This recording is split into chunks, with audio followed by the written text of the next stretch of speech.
Hi, my name is Shankar. And I'm Blodman. We've been married for the last 9 years and we are parents of 4 lovely children.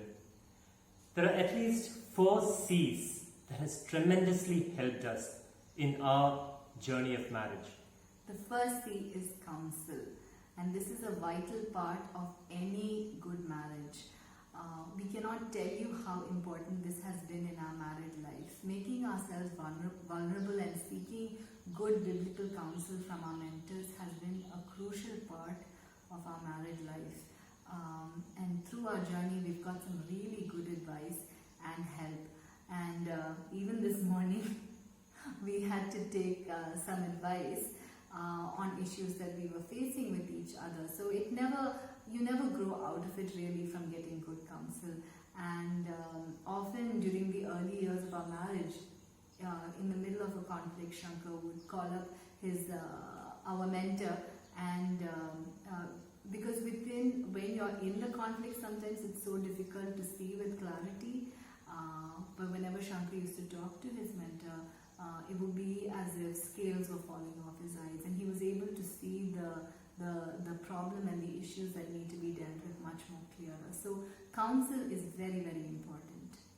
And it shouldn't just stop with the premarital counseling, but because soon you realize that premarital counseling doesn't take you too far, because there are constant problems that come up, there are issues that come up at different stages of your life.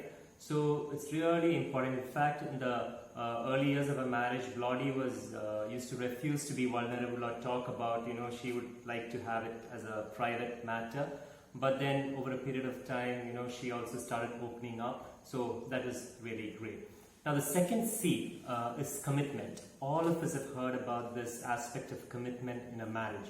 And it's not just about committing to be married, but it's also about trying to work out, the commitment to work out the issues that come up in marriage.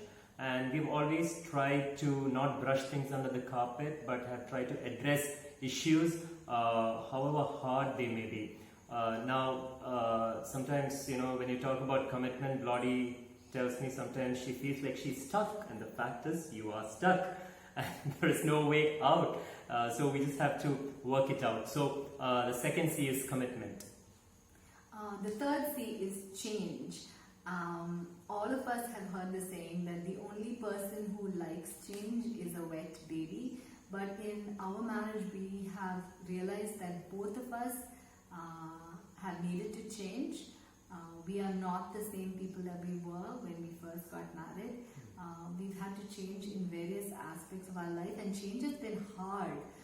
We often talk about the things that we would like to see changed in each other, and then we try to work on it. And I've had to change my timekeeping skills. That always got on Shankar's nerves, and I like to think I'm a little better now.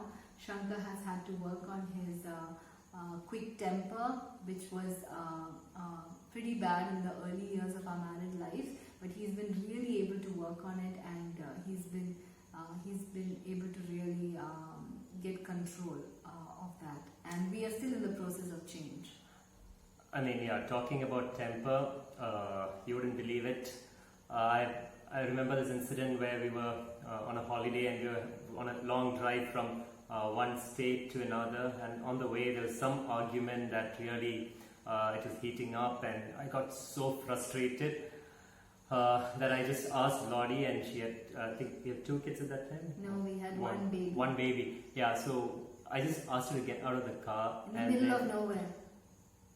Yeah, get out of the car, and then I just drove a little further distance away, and then of course I came back. So I mean, that used to be, I used to get into a fit of rage, and by the grace of God, I have really been able to work on it, and it's definitely changed quite a bit. Keep talking about timekeeping, we've had really hard times, especially on Sundays going to church. Yeah. It used to be very, very hard. I mean, I would actually, in order to be able to go on time, get everything ready the previous day, just ironing the clothes and all that, and even getting the children ready, and then still Blodman would be late.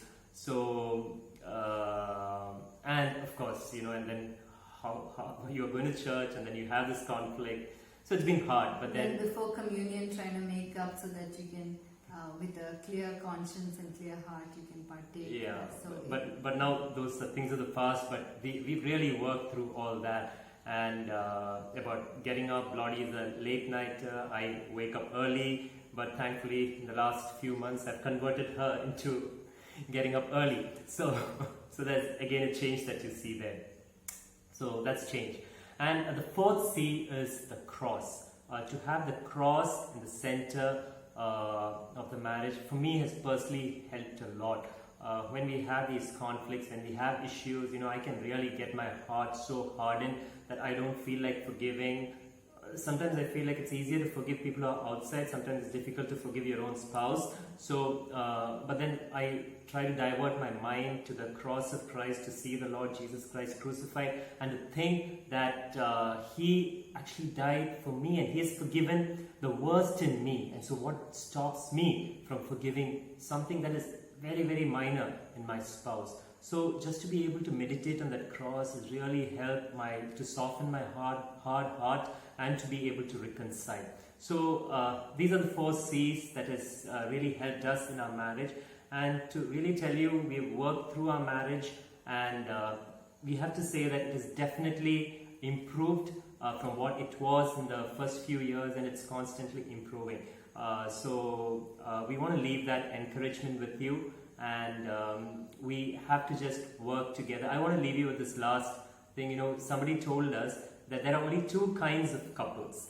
That is, one who have problems in their marriage, and the second one who have problems in their marriage and don't talk about it. So we're all in the same boat. By the grace of God, I think we can all work together to have the kind of marriages that God expects out of us. Thank you.